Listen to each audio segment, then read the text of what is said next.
Are you a football fan? Have you ever found yourself wondering, what in the world was that ref thinking? Well, Mike D, the referee, is here to help you. Join me on Whistle Talk as I talk to professionals on the field and in the booth to help you understand what is going on inside the mind of a football official.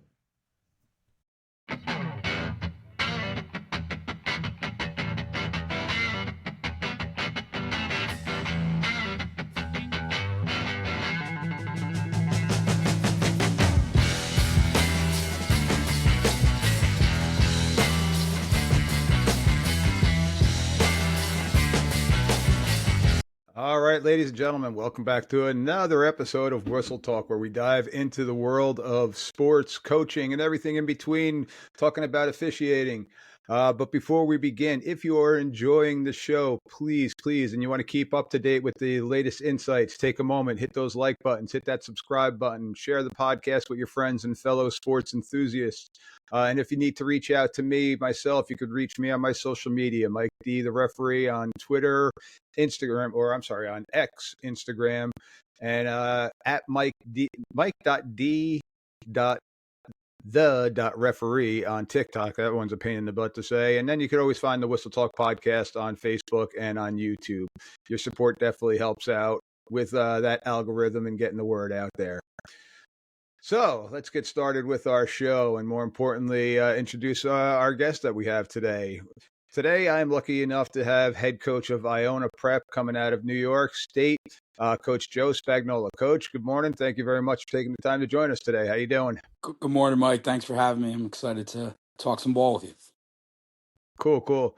So Coach Spags is coming off another New York State championship this past year with finishing his 9th overall season and a very impressive 73-20 record overall as a head coach. Coach, why don't you give a little background of yourself to the listeners that are out there? Yeah, sure, Mike. I'm actually an alumni of Iona Prep. I played quarterback. I was a 3-sport athlete there back in the late 90s, graduated in 98. Went on and played college football at Siena College and at Bryant University. Went into the business world, still had a love for football, still wanted to get back into the game. In 2005, I believe, or 4, I was able to get back in and start coaching at the high school level. And in 2016, I was given the opportunity to become the head coach of my alma mater at Iona Prep. And that's where I've been ever since. Okay. And you kind of started out one of your rivals, if I remember correctly. Is that true? Yeah, that's true. Back in 2006, I believe, Coach Mike O'Donnell gave me an opportunity to be his offensive coordinator at Archbishop Stepinac as one of our rivals in our league. It's a great opportunity. I was there for 10 years. I was calling big boy varsity football games as a young 24-year-old kid, and it was a great experience and a great opportunity for me for my career. Coach, I think I have you beat. I started being an OC at the high school level at 22, so I got you beat by 2 years. So it was it's definitely a learning curve when you get to that level. But like you just said, it was a great opportunity in my career, and it opened my eyes to this awesome sport that we got going here. So today I invited you on today because I actually haven't had anybody on from my neighboring state of New York, coaches or officials. So I definitely wanted to get a perspective of a little bit more local flavor of what we got going on here in the Northeast of the U.S. And I want to talk to you about some of the challenges that you may be seeing with high school football officials and officiating in general.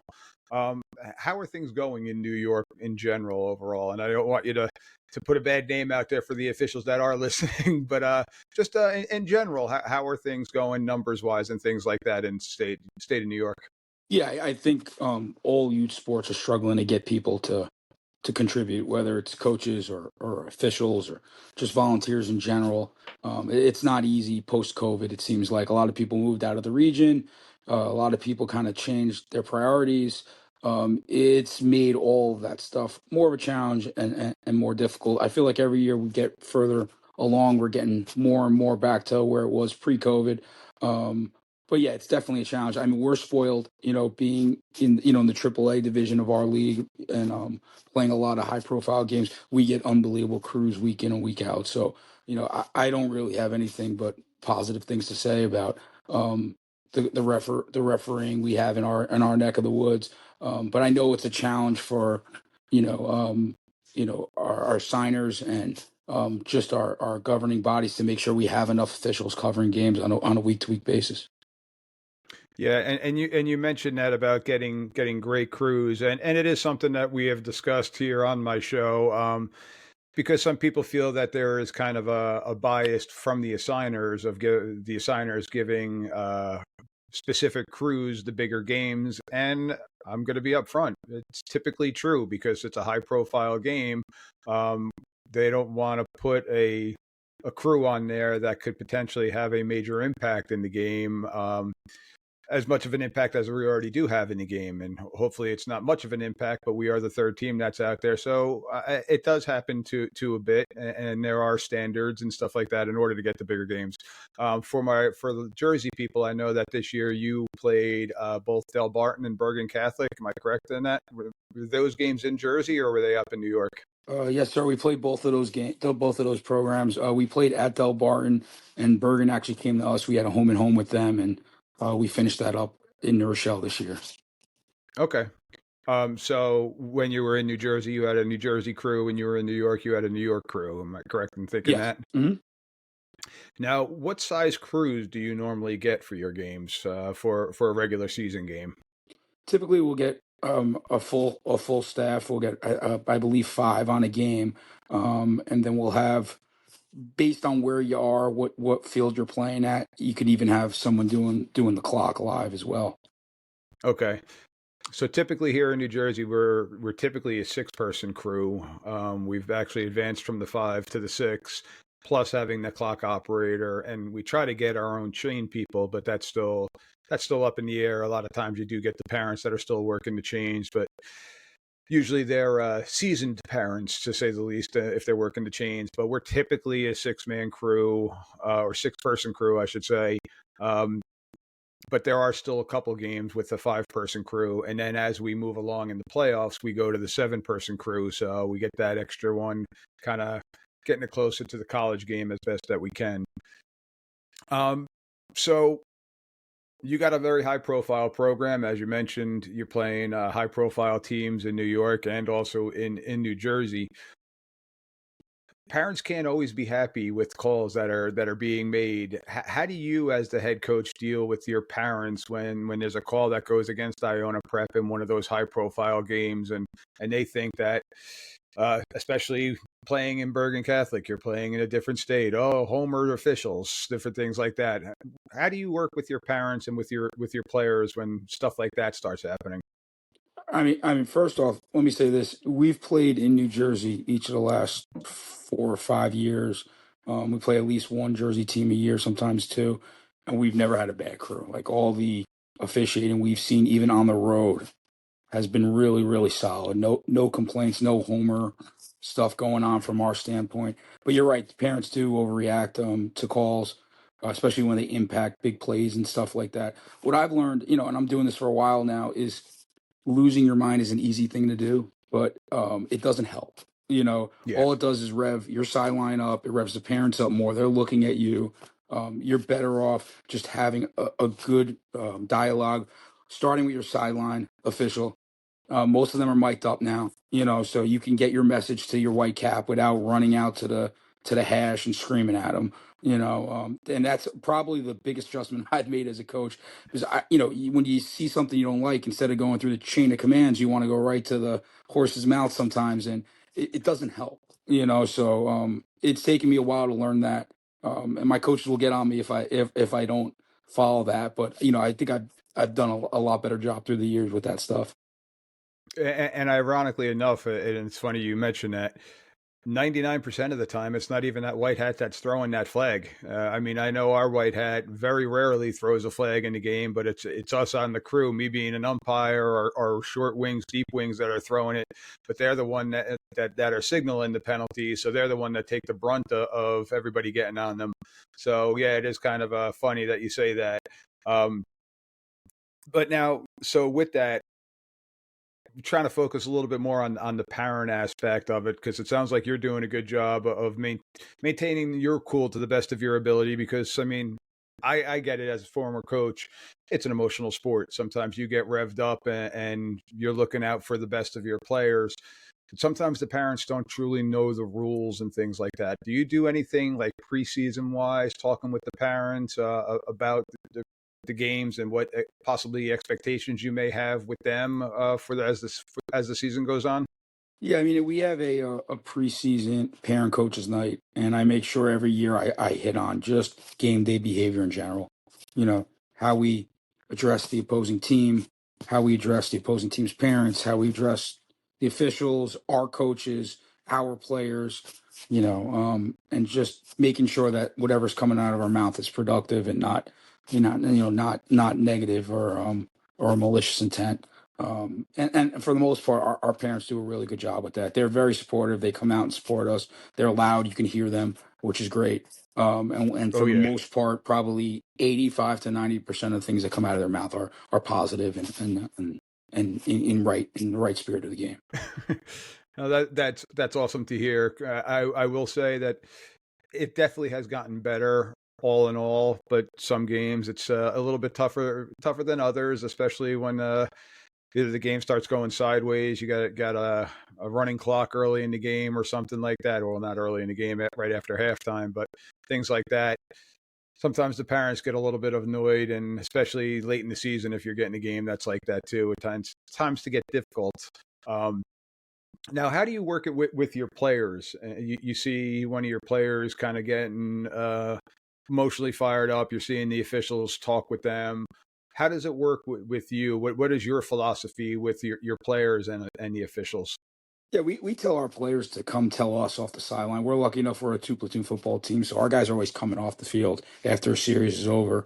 They're told to tell their position coaches what they're getting. Coach, I'm getting held on every single play, or whatever the case may be. And then it trickles back to me, and then I usually am the only one that's trying to talk to officials. You try to keep it that way. When you have large coaching staffs, it's hard if everyone's on the official on your sideline. So I try to be the voice there, and I know they prefer it that way. Yeah, Occasionally, one of our other assistant coaches that have been on the sideline for a while will chime in a little bit, and as long as it's respectful, it's usually embraced and it's not an issue. For the most part, my staff are full of gentlemen, and they're not rousing officials on the sideline. But it is something we go over. It's one of those things you go over it in preseason once. Maybe it's an issue in one game, and you address it on a Monday. But for the most part, our kids have been around, they know what they're doing, and we kind of have a culture built in that we keep our cool on the sidelines for the most part. I got you.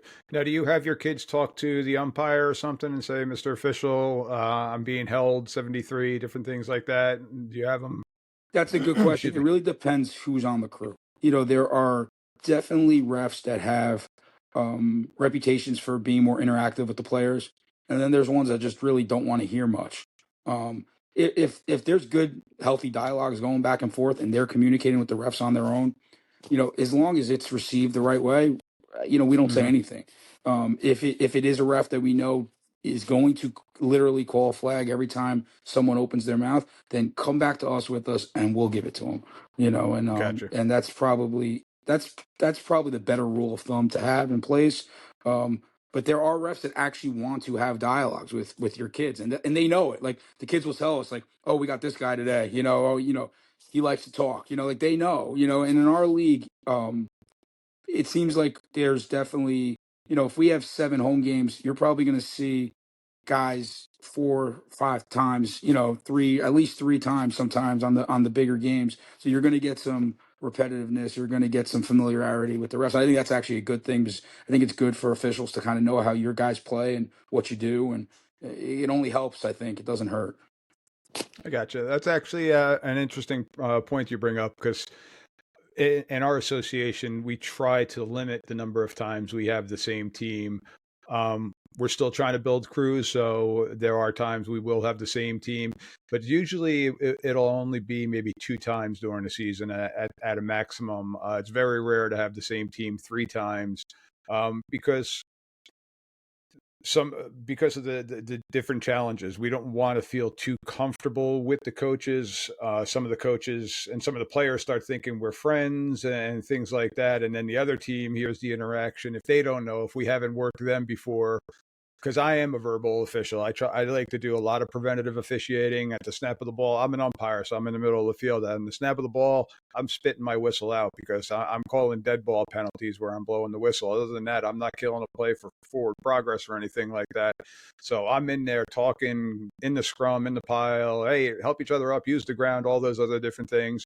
And then I'm talking with the defense. Heck, I'm even singing sometimes. You got Sweet Caroline being played by the band in the background. You're going to hear me singing in the middle of the field sometimes. So that's just my style. I like to have some fun with the game and keep it a little loose. But I also find that when you get those high pressure situation games, those games that you're referring to, they know that, okay, I'm here for the game and I'm here for them and let's play football. So that's, again, what my style is. So hopefully that's something that people do enjoy. Hopefully I get that reputation that people are like, oh, all right, I like this guy, as opposed to, that guy with the stupid mustache is a pain in the butt. One of the challenges we Yeah. have in our league is the geographical issues. I mean, our league consisted of 5 boroughs, Westchester County and Long Island. So we have two groups of officials. We have our Long Island officials, and then we have our New York City officials. Unfortunately, New York City is a very, very broad term. You could be as far up as Westchester County and be lumped in with the New York City officials, and you could be as far south as Staten Island, almost in New Jersey, and Yep. and be in that same association. So what ends up happening in our league, unfortunately, is with the geography built into it, you'll get more familiarity and more repeat offenders, for lack of a better term, officiating your games. Because if a guy's out of Staten Island, he's not going to New Rochelle very often. He's I going to gotcha. probably hit the 4 or 5 Staten Island Catholics for the most part. Same with the Northern Bronx and Westchester guys. They're going to be more inclined to do us and Stepinac and Cardinal Hayes and Mount St. Michael's and schools up in the northern end of our league. So there is some geographical thing. And then another thing that's very different about our league is we don't have set crews. Okay. There and I've argued for that in years past. I do think there's something to be said for continuality and chemistry and officiating the same spot all the time. And I think the geographical issues make that a hard deal for our league, though. Okay. Yeah, we are pretty much set crews I mean, probably 90% of the times, but obviously life sometimes gets in the way. And with the shortage, that's now actually where we've had a lot more mixed crews because we're getting more schools now with playing Friday nights where we don't have enough crews because two more schools are adding lights this coming season. We don't have enough crews to work every single Friday night home game where it actually was a benefit to have a couple Saturday afternoon games. Um, but yeah, for the most part, I'm with the crew 90% of the time. Sometimes I'll fill in, but yeah, it helps us because I know where my white hat is. I know my two guys on the wings are going to have my back. They're going to work their cross field mechanics. They know how to work with each other, and they know that their deep wing, they have that rapport with their deep wings together. So having that rapport definitely is something I'm a huge proponent of. And sometimes you get that one person filling in and they don't know your mechanic. They don't know your signals because we are verbally mic'd up with each other, but we're also giving hand signals too, just so that we're not triggering you guys or for me that the kids aren't hearing me say, hey, watch 73. I'm giving some type of signal over. Let's keep an eye on somebody. So it's definitely something that helps us keep a smoother game going. And that's, again, what we like to do is keep the game just as smooth as possible. I mean, we joke around, spot the ball, wind the clock, let's play football. So that's what we're ultimately trying to do. So, um, now you mentioned the parochial league and the Catholic league and different things like that. Are the officials that are working your games, are they strictly working the parochial games or are they working parochial and public school games? The majority are just Catholic school refs. Okay. There are a couple that cross over. We do have some guys that do some college games as well. Hmm. So you get a little bit of a mix of everything. I think sometimes when, like you said, when it is a Friday night game or it's a um, a time where they having a hard time filling all the slots, they will go outside of our our association to find a fifth or something of that nature. It's kind of interesting, like you're doing this as long as I'm doing it. You can kind of spot it when it happens. All right, this guy's an outsider. He's not. We actually had a couple. I think we've had a couple Northern Jersey officials through the years too, just in spot times when we needed to fill slots. Um, Okay. so we do have to, and that's probably goes back to your point with the shortages and the limitations post COVID. Um, so yeah, so it has happened in the past. But now your schedule is strictly a parochial schedule too, correct? Yeah, in New York, it's similar to the Northern Jersey world where there's enough Catholic schools. There's Yep. 20, I think 22, maybe 22 or 23 teams in our league, depending on the year. But yeah, so we have an all Catholic school scheduled. We did play a public school in a non-league game this year. We played Springfield Central, one of the stronger public schools out in Massachusetts. We went up Yep. there. We did a home and home with them. But for the most part, our league itself is only Catholic. Yep. So here down in the Shore Conference, we only have two off the top of my head, RBC, Donovan Catholic, that are parochial schools. So they're playing a predominantly public school schedule down here. So, and then further south in New Jersey, we have more, but it's not like that northern section of New Jersey that you're talking about with your Del Bartons, your Don Boscos, Yep. Bergen Catholics, and things like that. So, and that's a tough division and a great league that they have going on up there, but it's definitely so we're working all different types of games. And now when we get to our playoffs, we do have the ability to work a Bergen Catholic playoff game and different things like that. So our state association, we're completely mixed and open. So we're working both publics and parochial. So it works that way here. Yep. So got a couple memorable moments that you have against Stepinac, if I remember correctly, and doing a little research on you guys. Um, First one you guys had, which one happened first? Was it the 2 point conversion, or was that there was So another we, situation? so interesting enough, from 2016 to 2018 or 19, we went to overtime with them like for 4 years in a row. Oh So, wow. yeah, so there's been a lot of barn burners in our rivalry with them. It's one of those games where the kids just don't give up. So, unless you're just blowing the doors off them, it's going to be a game in the fourth quarter because the other side's not going to take their foot off the gas one way or another. Um, but I think the one you're referring to was 2019. Um, it was at With the 2 point Stepinac. conversion. Yeah, I tend to always go for two against them. I don't know. I just want the games to be over, I think. I've kicked it a couple times, but a lot of times we've seemed to go for two in those games. But yeah, there was one, I think the one you're referring to, we went and tied the game, and then in overtime, um, they scored, we scored, and then we decided to go for two in the win. We ran what we call like a power read type play, and our quarterback pulled the ball. And the whole thing was controversial because, we, from our standpoint, we thought he crossed the goal line. The ball crossed the goal line even before he fumbled. So we thought we were good no matter what. But what ended up happening is the ball popped straight up, hit the ground, popped straight up in the air, and one of our receivers literally caught it like a pass in the back end of the end zone. And that was, and at first um, they whistled the play dead, but I guess the white hat in the back saw that he had never really gone down. He kind of got like swiped in the air, and the ball popped up, and they rallied together, and they ended up turning the call over, reversing the call. I thought they were right no matter what they called on our end of it. If they called a 2 point play, whether they said the ball crossed the plane, or if our guy, if they called that part of the play. So So it was I do interesting. hear I do have a clip here if you don't mind. I'm gonna Yeah. play the clip through. It's from an odd angle, so it's from kind of the corner of the back end zone. So it's actually right in front of the wide receiver that you're referring to. So I'm guessing this is off of somebody's cell phone. But here you go. You got a fake the quarterback. They even faked out the camera person. And then right there, you can Yeah. see the ball kind of bounce right to the receiver's hands. And we back it up.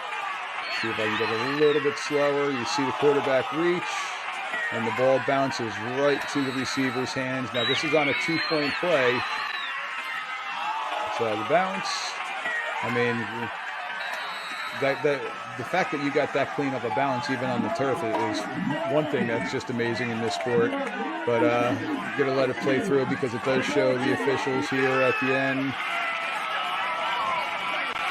They initially waved it off, saying no good, and there you go. You got the white hat putting the hands up, and you guys going nuts. Um, so I saw that, and I was looking at the ruling, and so what a lot of people think is that because it's a point after, that as soon as the play is stopped, that the whistle should blow and the play is dead, but that's not true. And that's, I think, what they were initially.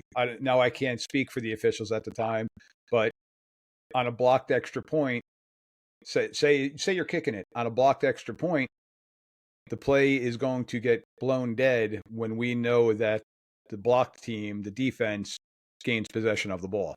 If the kicking team gains possession of the ball, it should still be played out because now they can scoop. If the ball is behind the line of scrimmage, too, they can scoop it and run it in for two. So, same thing there. Okay, because the player fumbled the ball, ball is still in play until we know that the ball is either stopped or the defense gains possession of it. So the ball is still in play. So they ended up getting the call correct, which is ultimately the most important thing. And that's why we always talk about there's no such thing as a late flag and different things like that, because there are times where we are going to need to discuss it. And the initial ruling was incorrect, but they talked it over and got it correct. Now, I saw your reaction and your team's reaction on the sidelines. Can you give me an idea of what was going on the other sidelines? I know you can't truly speak for the other team, but what was their reaction to the officials' calls? Yeah, I mean, I think whenever officials huddle up and an outcome gets overturned, you're gonna have those kind of responses on, on the sideline of the team that doesn't benefit from the reversal. Um, Mhm. you know, after the game was over, I think the next day, me and Coach O'Donnell were very close. Obviously, I coached under him for 10 years. He just sent me a text and he goes, "I think the refs ended up making the right call there." So I don't, there wasn't that game was not like contested or protested or anything of that nature.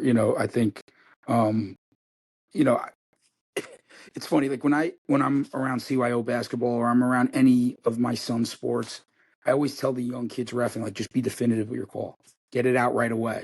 Don't hesitate. Because that's the stuff that just stirs the crowd and stirs everybody Yep. up. So, I think when they huddled up, I think they had thought the game was over and they had won. So, I mean, obviously, those are all natural reactions to the situation. You brought me back with that, Mike. Though I haven't seen that clip in years. Wow. I mean, I forgot how crazy that scene was that day. I think that was back then. I think MSG Varsity was doing those games, and it was a Okay. it was a televised game, and that was a I think we're both undefeated at that point in the season, so it was a pretty hyped up game. I mean, it kind of gave me chills. I haven't Some of those kids I haven't seen in a while either. So thanks for pulling that thing up. That was a good one. Oh, absolutely. Yeah, I was trying to figure out different ways to bring it full circle with the officiating because that's definitely something that did have an outcome in a particular game. And knowing the rivalry between your two schools and your history, particularly between the two schools of being a coach. Now, did you used to play them too when you were playing at Iona? Were Yeah, they? yeah, they've always been our rivalry. The school's located about 15 minutes, 10 minutes north of us. So, all the kids play against each other in youth football. And, most of the time kids are making the decision between Iona and Stepinac. It's probably similar to Bergen and Bosco and stuff Yep. like that down in Jersey. So, when there's familiarity, it always adds to a rivalry. Now, the year before, if I remember correctly, there was a pick six or something that happened. Am I correct in saying that something at the end of the game that? So the year before, we ended up winning that game as well. But there was a player at Stepinac who I'm very friendly with, Trill Williams, played for the Miami Dolphins, played at Syracuse. Um, he we hit a vertical shot. Kid's going to be walking into the end zone. Trill runs it down from behind, pulls the ball out of his hands, and runs the other way. It Oh made wow, ESPN's top highlights. It got national exposure. Trill went on at Syracuse to make a similar play. I don't remember who it was against, but the play kind of resurfaced again at the college ranks because it was the second time he had made a play like that. gotcha. Special kid, um, unbelievable football player. And yeah, that was definitely a play that went around. And it's funny too, because one of my most recent guests I had on was Don Beebe. So and he's famous for the hustle play and never giving up and stuff like that. So it's kind of ironic that you're mentioning that. And that's what the play was, is just going down and just never giving up on it. So that's awesome and good for that kid. Mm. Unfortunately against you, but good for that kid. So you like seeing that type of hustle. Yeah, it was kind of Uh, messed up. The kid he pulled the ball away from actually was a good friend of his. They played youth football together, and the kid had the best game of his life. He went for over 220 yards and was a big reason we were able to win the game. But the poor kid was on Sports Center on the wrong end of it multiple times, and he got razzed a little bit on social media over it. But I guess he got the last laugh with the win that day. But they're good friends, and it was all in good spirit.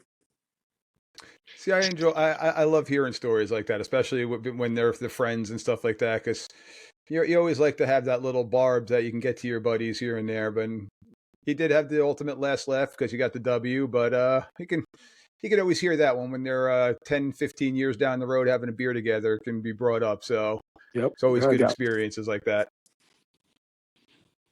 So now I got a couple other questions for you, Coach, about now with your players and different things like that. Have you seen an impact that officials are having on some of your players and different things like that? Do you have any former players that are officiating?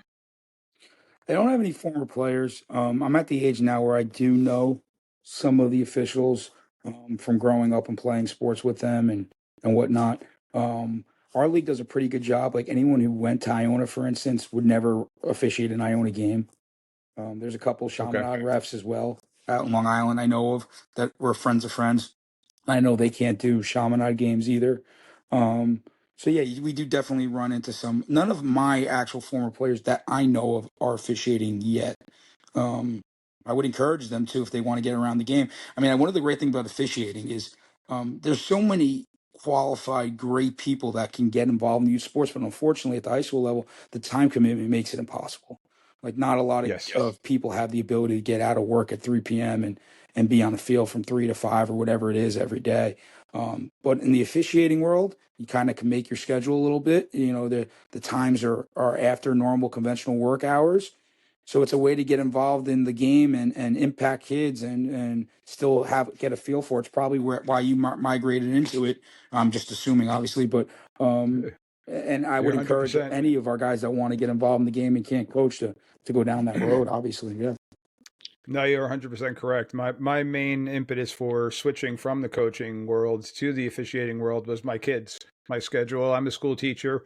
My school schedule allowed me to coach, which was fantastic. But I know a lot of people that aren't school teachers that still want to be involved in sports in some capacity. That officiating is a great route, and for me, it freed up the time that I could still spend with my family, be with my family, plus still be involved heavily in the sport that I love. So that was my main reason.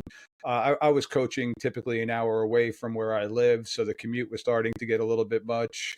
And now I live about 15 minutes from the beach here at the Jersey Shore. So in the summer times, I got my rule book, my case book. I'm sitting on the beach. I'm catching up on my rules, rereading my rules, and I'm not driving an hour at 5 a.m. to go to those early morning workouts and things like that. So I get to spend the day with my family and things like that. So, yeah, Coach, I highly recommend you push that to your kids. Get into officiating. I'd love to speak with some of them if possible and talk to them about the benefits of it upon graduation, because a lot of people don't realize you can get into officiating at 18 years old. You don't have to be a college graduate. So you could work the youth levels, and I know intramurals at colleges and different things like that. If they're not playing college football, that they still have an opportunity to stay involved in it. So it's definitely a a path that they could choose to do, especially if they truly do love the sport. So that's what we're looking for, is people who love the sport, knowledge of the sport, to stay within the sport. Mhm. So now, what ideas do you have? I'm asking this, and this is kind of a vague question, but as a coach, what ideas do you possibly have for helping with the referee shortage? You just brought up one about getting the younger people involved, but do you have any suggestions on what we could do? I mean, heck, I'll put it on me. Do you have any suggestions for something that I can do to try to get the word out for more officials, to try to grow the sport in any way, to keep games like you have going as smoothly as possible by getting good people? You have any suggestions for that? I don't have any I know I'm kind suggestions. of I mean, putting you on the spot. yeah, I do think there is. I mean, I'm in the business world outside of coaching, and I know there's always issues with on the books, off the books. You guys don't get paid a ton to begin with, and then you start taxing it. And I would love to see if our government could make that tax-free dollars. I mean, if you're involved in youth sports, maybe you shouldn't get taxed on that. I mean, Mhm. it's something of that nature. If you think about it, they're all nonprofit organizations for the most part. Yeah. Just incentives that way. What I have found, a lot of refs that I'm friendly with that have gone out of the business is, Joe, for the little they pay us, it's not worth all the abuse we take. It's not worth all the yelling we hear. It's not worth all the parents getting on us about it. So maybe if you can make it a little bit more beneficial monetarily, and I know that's not why you guys can find ways of making money better than that. But at the same time, every little bit helps. So that's one suggestion. um as far as getting more of them, I think it's more getting them involved, getting them there, getting them into the sport to begin with. I think a lot of them don't realize that they have the opportunity to do it, don't realize, um they probably think there's a lot of barriers to entry to get involved in it. I think once you get them to that point, you'll get them, and you'll get those, you'll get the former players to do it. But a lot of them don't get introduced to it or don't get the opportunity to do it. I would say, what the biggest problem is, Mike? Like, as coaches, you're trying to help these kids with their full time career. You're trying to, all Yes. right, what do you want to do in college? Where do you want to study? In our world, like, we have a very strong alumni network. So there's been times where I've helped our kids get internships. I've never helped them get a part-time job internship, right? It's always like what they're going to do full time. So it's more like the referee path kind of falls in place after you have your education and your life in order already. Like, look at you, right? Like, you found it later in life after you have your established career, after you have your established family. So I think that's the part of it that's hard too. It's not something you're going to do right out of school. Or people think it's not something they'll do right out of school, even though it is an Yeah. opportunity. You know. Yeah, and that's definitely something I'm finding, especially in our area here in the northeast of the country, that it it is falling on people older like myself. I just turned 50. I'm calling myself old. But we're seeing a very either young group or a very much older group. I'm kind of like in the middle right now at 50. And it's that middle of the road group that we're looking to try to build upon, because we have some people that are aging out. And one of the problems, and you mentioned it, is the retention aspect of it, of keeping those younger officials and retaining them to continue with it, because of sometimes parents, sometimes the coaches, and typically, and I hate saying this because I'm involved in it, but typically it's the youth level. It's the youth coaches and the youth parents, because they're kind of right on top of you. Yep. They're the ones always holding the chains, so they've always got something to say, because it's they're watching their kid out there, um, as opposed to the high school teams. And I could say 90% of the high school teams we have a very good rapport with. And especially the head coaches, like you're saying, sometimes you'll get that rogue assistant coach that wants to ride the officials a little bit here and there. But for the most part, everybody in the high school level is pretty good, especially with our crew, I could say, because we like to communicate with the coaches. But we're still definitely trying to get more and more people. I know in the Midwest there are a lot of people that are coming out of high school and getting involved in it right away. So I'd love to see that happening a little bit more around here. And I'm not going to lie, I just learned in the past year that 18 is the age to start. So it is something that you can start doing right out of high school. So if you have any kids that are going on to college that aren't going to look to continue their playing career, say, hey, while you're in school, you could possibly work in some officiating, make some extra cash while in college, and maybe see if we can keep them going from there. So it's just another one of those type options. So I got one last question for you, Coach, and this one is just an overall football question for you. You've been involved in the sport for a long time. I've been involved since I was 14 years old. So for the major part of my life, football has been at its core part of my life. What do you feel are some of the biggest things that players, coaches get out of the sport that relate now to your overall life? Yeah, I think the network is the first and foremost. Just the fraternity of the football guy, right? Football's the hardest sport to play, in my opinion. Is the practice to game ratio is insane. The amount of risk with injury and dependable dependability you have on each other, and the accountability with being present and being at practice and working hard constantly. Just the teamwork aspect, having 11 guys on the field, having to work out as one. If one guy messes up, it messes the whole play up. Um, these are life lessons that I think stick with kids. And, I'm in the business world and I see former athletes all the time. And those guys make great teammates. They're competitive. They're not afraid to back down from a challenge. They're guys that are willing to go the extra mile. A lot of the characteristics you see in strong football teams and strong football players translate into the real world, into the business world.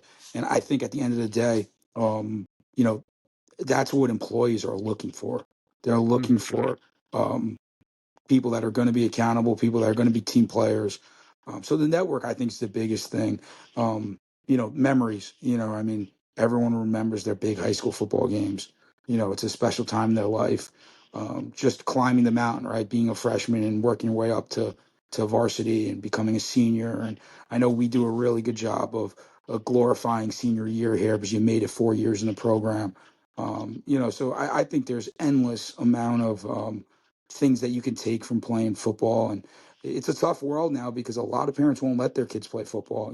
I have a fourth grader and he's 9 years old and I see it. There's a lot of kids he plays baseball and basketball with that would be great on the football field, but mom and dad just won't allow it because they don't Yep. understand that the pluses outweigh the minuses when you start looking at the overall big picture of youth sports and what football itself offers.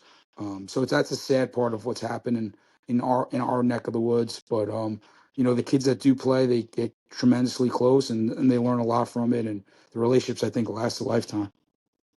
Yeah, I will still say that football, in my opinion, is the number one team sport out of all the sports. And I'm a sports junkie. My son's a baseball player.